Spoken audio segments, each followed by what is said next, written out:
పాకిస్తాన్ తో యుద్ధం చేయటం అనేది సరైన పరిష్కారం కాదు. ఎందుకంటే ఆపరేషన్ సింధూర్ వల్ల ఎంతో మంది అమాయకుల యొక్క ప్రాణాలు పోయాయి. మరియు భారత్ సింధు నదీ జలాల ఒప్పందాన్ని రద్దు చేయటం తప్పు. వారి వాటా వారికి ఇవ్వాలి మరియు మాకు శాంతి కావాలన్నటువంటి మేధావులందరికీ ఈ వీడియోని షేర్ చేయండి. రీసెంట్ గా ఢిల్లీ నుంచి శ్రీనగర్ కి వెళ్తున్న ఇండిగో ఫ్లైట్ లో 220 మంది ఇండియన్ ప్యాసింజర్స్ ఉన్నారు. ఈ ఫ్లైట్ టేక్ ఆఫ్ అయిన కొద్దిసేపటికే గాల్లో ఉన్నప్పుడు వడగల వాన వల్ల ఒక పెద్ద టర్బులెన్స్ వచ్చింది. ఇక ఆ ఫ్లైట్ లో ఉన్న వారందరూ అదే వాళ్ళ ఆఖరి రోజు అనుకున్నారు. వాళ్ళు దేవుణ్ణి ప్రార్థిస్తూనే ఉన్నారు.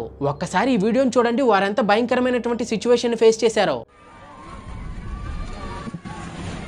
ఆ టర్బులెన్స్ కి ఫ్లైట్ యొక్క ముందు భాగం కూడా విరిగిపోయింది. అప్పుడు వేరే దారి లేక ఫ్లైట్ ని ఎమర్జెన్సీ ల్యాండింగ్ కోసమని దగ్గరలో ఉన్నటువంటి లాహోర్ ఎయిర్ స్పేస్ ని పైలట్ కాంటాక్ట్ అవగా వాళ్ళ ఆ ఫ్లైట్ ని లాహోర్ ఎయిర్పోర్ట్ లో ల్యాండింగ్ చేయడానికి నిరాకరించారు. పర్మిషన్ అనేది ఇవ్వకుండా రిజెక్ట్ చేశారు. ఇప్పుడు ఆ ఫ్లైట్ లో ఉన్న 220 మంది ఇండియన్ సిటిజన్స్ అమాయకులే. అలాగే పహల్గామ్ అటాక్ లో చనిపోయింది కూడా అమాయకులే. మరి వారందరి సంగతి ఏంటి? మనం సైలెంట్ గా ఉండి శాంతి అంటే వాళ్ళు మళ్ళీ ఇంకో అటాక్ చేసి ఇంకొంతమంది అమాయకుల్ని చంపుతారు. ఇలా స్వాతంత్రం వచ్చిన దగ్గర నుంచి ఎన్ని సంవత్సరాలని అసలు మానవతా దృక్పథమే లేని వారికి మానవత్వం చూపించాలి. నిజమే, భగవద్గీతలో శ్రీకృష్ణ పరమాత్మ చెప్పినట్లు శాంతి గొప్పది, కానీ దుర్మార్గులు శాంతిని అవమానించినప్పుడు ధర్మరక్షణ కోసం తన వారిని కాపాడుకునే నిమిత్తమై చేసే యుద్ధం కూడా పవిత్రమైనదే.